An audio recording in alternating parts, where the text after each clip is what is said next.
ഇത് എന്താണെന്നുള്ളത് നിങ്ങൾക്ക് പലർക്കും ഇപ്പോൾ അറിയുന്നുണ്ടാവും. ഞാൻ ഈ അടുത്തൊരു വീഡിയോ കണ്ടിട്ടുണ്ടായിരുന്നു. ഇത് നാച്ചുറൽ ആയിട്ടുള്ള സുറുമ സ്റ്റോൺ ആണ്. അതായത് കാജൽ എന്നൊക്കെ പറയും, നമ്മൾ കണ്ണ് എഴുതാനൊക്കെ ഉപയോഗിക്കുന്ന പൊടി ഉണ്ടല്ലോ, കൺമഷിയുടെ, അതിൻ്റെ സ്റ്റോൺ ആണിത്. നോർത്ത് ഇന്ത്യയിലും സൗദി അറേബ്യയിലേക്ക് ഒരുപാട് പേര് ഇത് ഉപയോഗിക്കുന്നുണ്ട്. ഞാൻ സൗദിയിൽ നിന്ന് വരുന്ന സമയത്ത് ഞാൻ കൊണ്ടുവന്നതാണിത്. കാരണം നമ്മളൊരു പ്രൊഡക്റ്റ് ലോഞ്ച് ചെയ്യാൻ ആഗ്രഹിക്കുന്നുണ്ട്, അതിൻ്റെ ടെസ്റ്റിങ്ങിന് വേണ്ടി കൊണ്ടുവന്നതാണ്. ഇതിൻ്റെ ഒരു പ്രശ്നം എന്താണെന്ന് വെച്ചാൽ ഇതിൽ ലെഡ് അടങ്ങിയിരിക്കാൻ സാധ്യത വളരെ കൂടുതലാണ്. അത് നാച്ചുറൽ ആയിട്ടുള്ള സുറുമയിൽ പോലും ലെഡിൻ്റെ അംശം ചെറിയ രീതിയിൽ ഉണ്ടാകാൻ സാധ്യതയുണ്ട് എന്നാണ് പഠനങ്ങൾ കാണിക്കുന്നത്. ഈ ലെഡ് ഉള്ളത് കാരണം ഇതൊരിക്കലും കുട്ടികൾക്ക് നമ്മൾ ഇട്ട് കൊടുക്കരുത്. സുറുമ കുട്ടികൾക്ക് ഇട്ട് കൊടുക്കുകയേ ചെയ്യരുത്.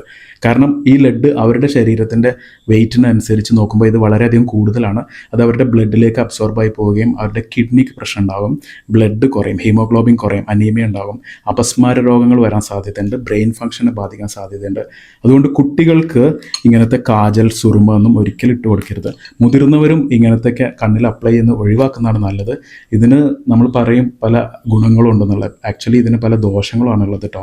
അതായത് നമ്മുടെ കണ്ണിൻ്റെ ഇൻഫെക്ഷനും അലർജിയൊക്കെ ഉണ്ടാക്കാൻ സാധ്യതയുണ്ട്, ലെഡ് പോയ്സണിങ് ഉണ്ടാക്കാൻ സാധ്യതയുണ്ട്. ഞാനിത് കൊണ്ടുവന്നിരിക്കുന്നത് വേറൊരു പ്രൊഡക്റ്റ് ഉണ്ടാക്കാൻ വേണ്ടിയിട്ടാണ്. ഓക്കെ.